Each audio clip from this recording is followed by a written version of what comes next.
Welcome to the cityCURRENT Show. I'm your host, Andrew Bartolotta. We're always honored to bring you inspiring stories of individuals and organizations making an impact, empowering the good in our community and around the globe. Our guest today is Michele Garza, a self-published author, mother, and the compassionate heart behind the touching tale of Ruth's Ducks. From a humble Christmas gift exchange at our church to a beautifully narrated story, Michele's journey embodies the essence of gratitude, empathy, and the spirit of giving.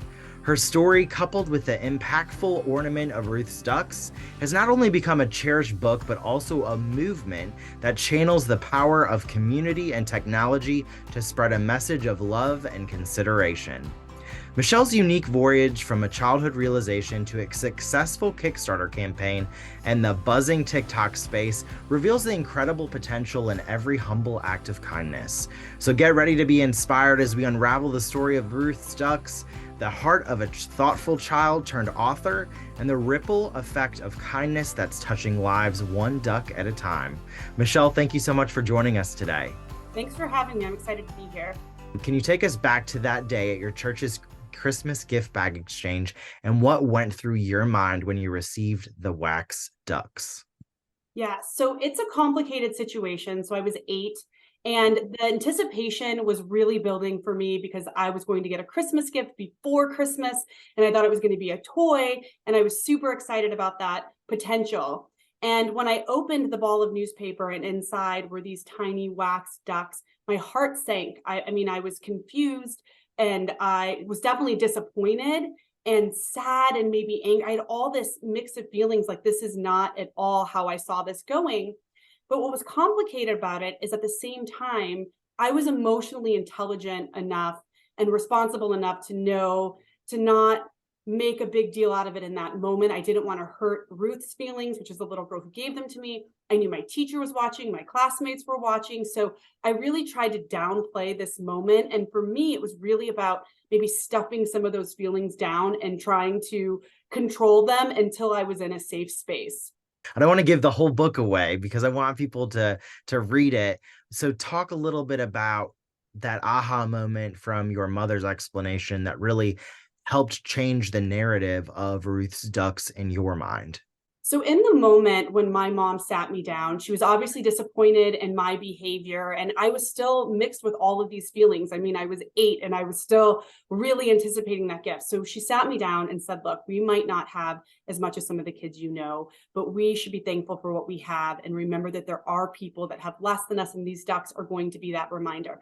And in that moment, that was completely lost on me. Now, obviously, as a mother myself and looking back on my life and my journey and being emotionally intelligent enough to understand the world we live in today, it's much more poignant in my life now. But in that moment, it really did take some time and some lessons along the way for me to really have what she said resonate with me the way that it does today.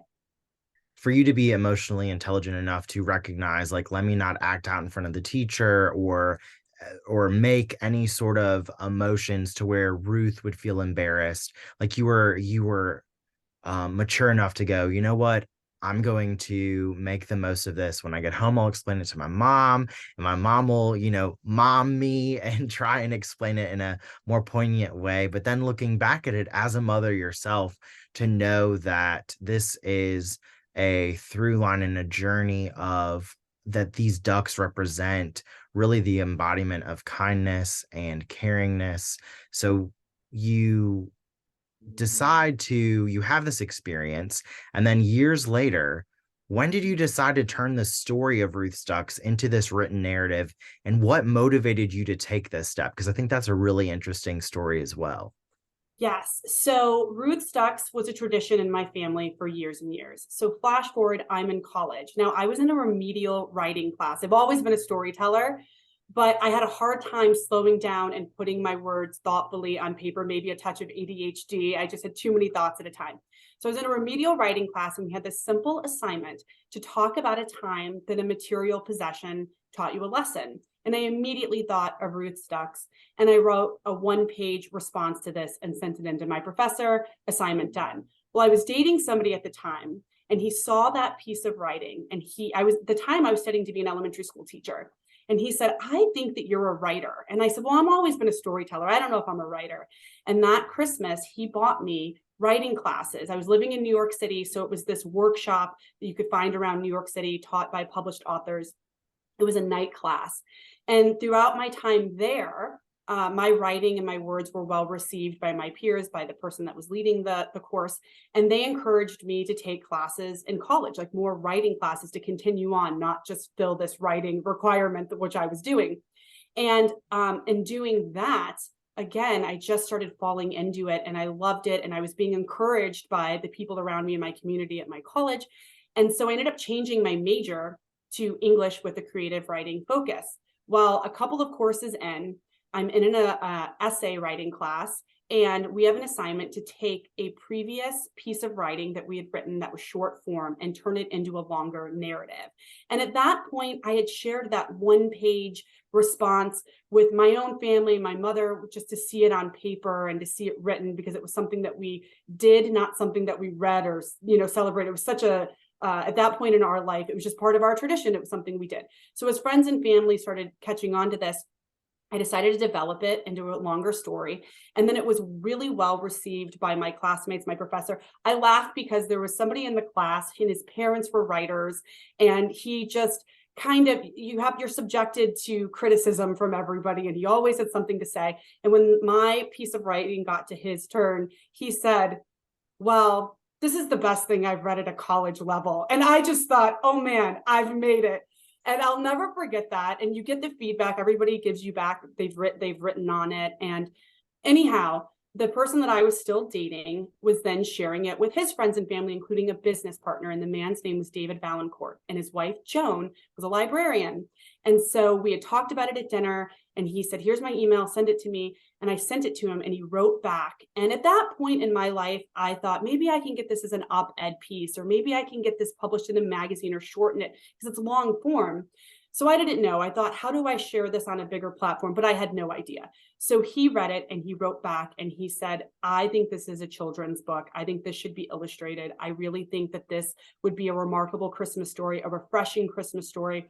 And that was really the first person that ever put that into my brain. And that's really where the seed really started. And it was so long ago. So for it to come all the way through. And the book is actually in memory of David Valancourt. A couple of years later, he did pass away. And so the book is in dedication to him because he really was the first person that said, this is a book.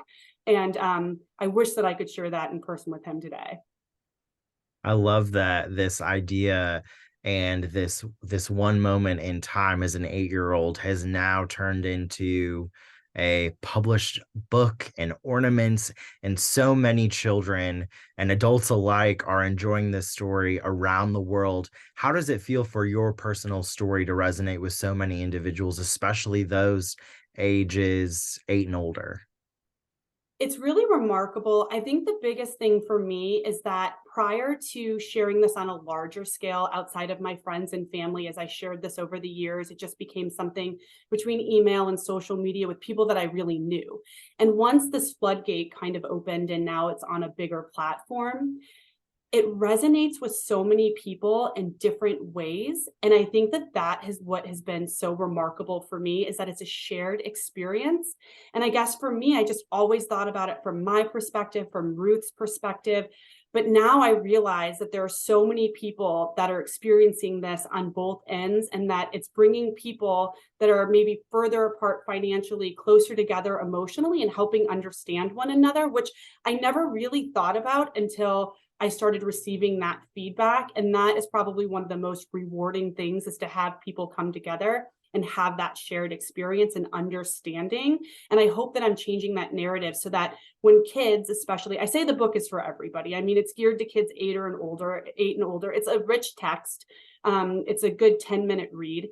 And I hope that kids that are younger that read it will be able to brace themselves and explore these feelings prior to being in those, either as children, young adults, that they've thought these things through, and that if they're presented with a situation that's similar, no matter what side they're on, they can take away from my experience and help them navigate through it in a healthy, safe space. Definitely. And some of us has have been Michelle, some of us have been Ruth, some of us have been more privileged, and some of us may have been even less financially able to even bring a gift to class like Ruth was. And so for so many, like you said, this is a story full of hope and joy and understanding that we are privileged to have what we have and as a family and traditions, and to look outside of what we think we might want or need and understand that there's so much that life can offer us, and that this story is just one that I know is going to be cherished by so many, like it already is, and my family as well. Now, I think what's really unique is the way, in the process of self-publishing your book, you had a Kickstarter campaign. You really shared this and utilized the power of social media, particularly TikTok, was a notable role in your project. Share how you leverage TikTok, social media to help promote your Kickstarter campaign and get Ruth's Ducks from idea to a book and ornament. Yeah, so it's wild. I think back to when David first mentioned trying to get this published in a more traditional space. And I did kind of shop it around, but social media is changing the way that the publishing world is, especially for self-published authors, because you can take out the middle person and become your own marketing team and do it all yourself. So I had already kind of gained a little bit of a following telling stories. I'm a storyteller. I started telling stories about being a nanny in New York City, and I started gaining a following. Well, I would go live in the evenings and talk to people and tell stories. And it was getting close to the holidays, and people had asked, if you went to school for writing, do you have any pieces of writing that you would be willing to share with us? Or is there anything you want to publish? People would say, write a nanny book, I'll buy it. And I thought, well, I have something right now that's already completed that I've actually thought about. So I went on a live stream and I read it. And when you go into a live stream, sometimes you get a little bit of an audience, then people come and go, but more and more people kept joining. And by the time I was done, people were saying, I came in the middle, can you start over? And I was like, oh yeah, sure. And so I read it again. And this happened a couple of times throughout the night. So then leading up to the holiday, this kind of became a thing where I was coming in and I was reading it. And then it just collectively happened where people said, why don't you turn this into a book? Now, at the time, I had just started going through a divorce, and there were a lot of other things going on in my life. And I thought, I don't have the time, energy, or funds to just throw at self-publishing a book. And then I don't remember how it came up, but it was do a Kickstarter and we can pre-buy the book. So if you're not familiar with Kickstarter, it's a crowdfunding platform where people basically pledge upfront to purchase the item. And then that way you can collect the funds and then go forth and create the project. So that's essentially what happened. I had to meet a goal. And so I set the whole thing up. I barely had any idea of what I was doing. I felt like it was a Hail Mary, but worth the shot. And I published the Kickstarter and it went incredibly well. It was completely funded. And that is what secured the funds for me to be able to move forward, to get an illustrator. I replicated the ornament, the ducks, into a metallic ornament so that when you buy the book, you get your own Christmas ornament. And yeah, that was, basically the having a TikTok right now in this space. And I'm not really on other social media. That's the other thing, it's really changed my life for the better. And it really made this whole project possible. I love that story. I have a similar story with social media, but with Twitter and being able to go to the White House twice and work with their team and so many other, and even the role I'm in today, and either you're watching me or hearing me on the radio, and it was all because of social media. So when you look at the power of social media, but also storytelling and being vulnerable and transparent and showing up who you are as who you are, whether it's, a messy hair day or you've got your stuff together, you're just showing up transparently. And I think that's what people really gravitate towards. And it's so cool to see that, after your live stream and posting more about the story of Ruth's Ducks on TikTok, and then really getting that Kickstarter campaign going. It's just so cool to see it from an outsider's view come to fruition. And now you've got actual books and ornaments. So talk about, as a self-published author, maybe there's some women, men listening now, maybe even some younger children as well that are wanting to get into the creative writing space. What advice would you offer to others aspiring to share their stories and create a positive impact?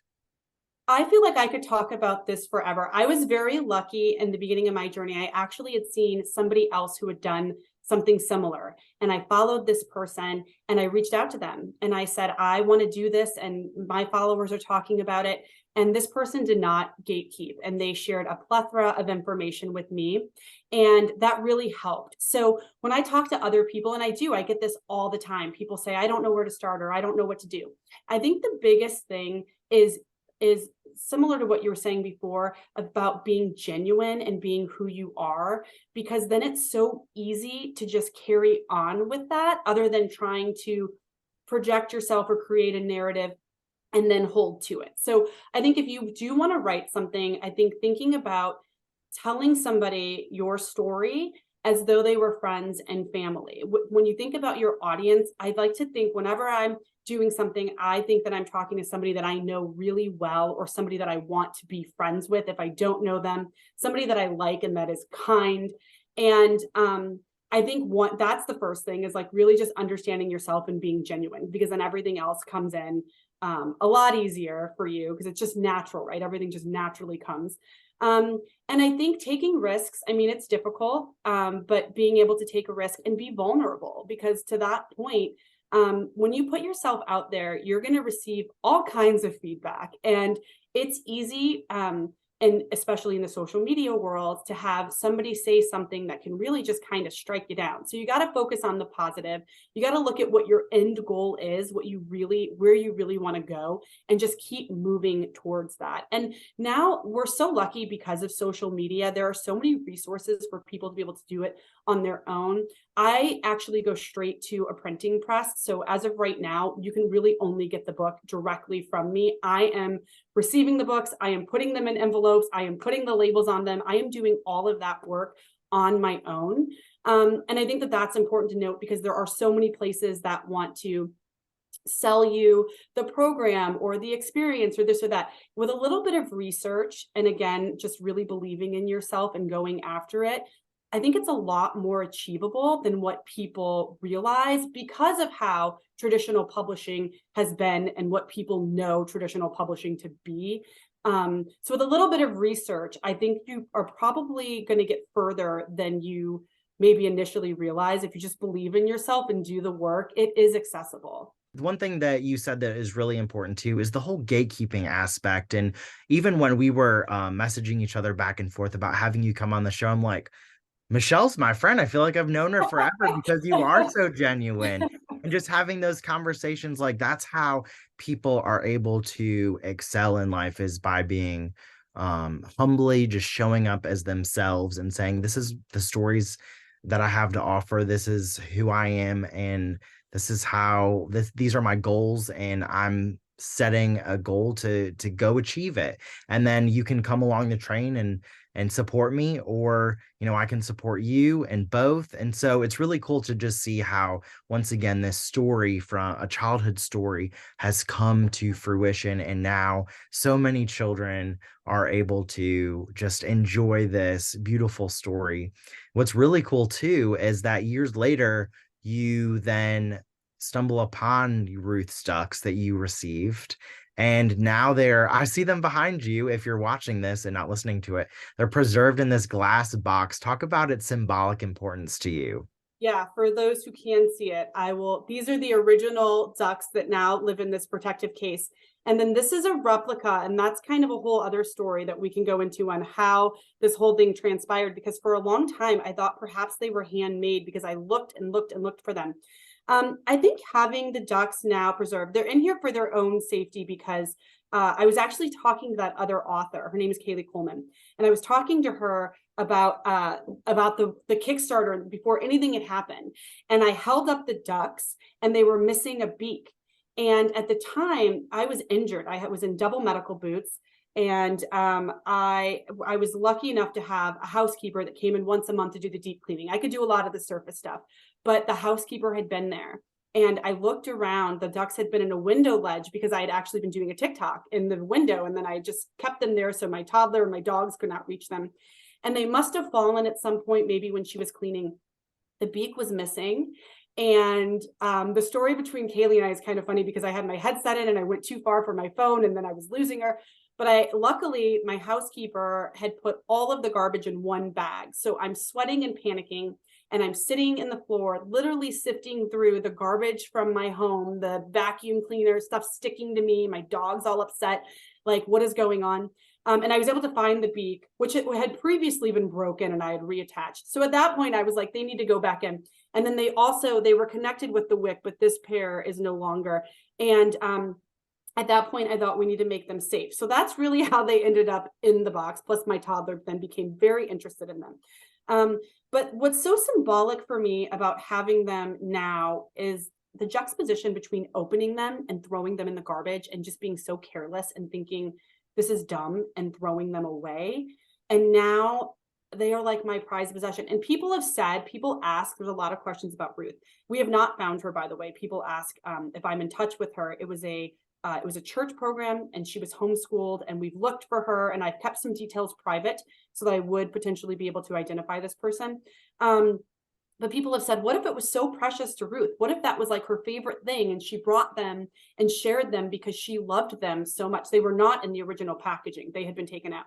And I tell people they're now my prized possession. This really is one of the most important things that I own in terms of being able to look at it and understand the lesson between them.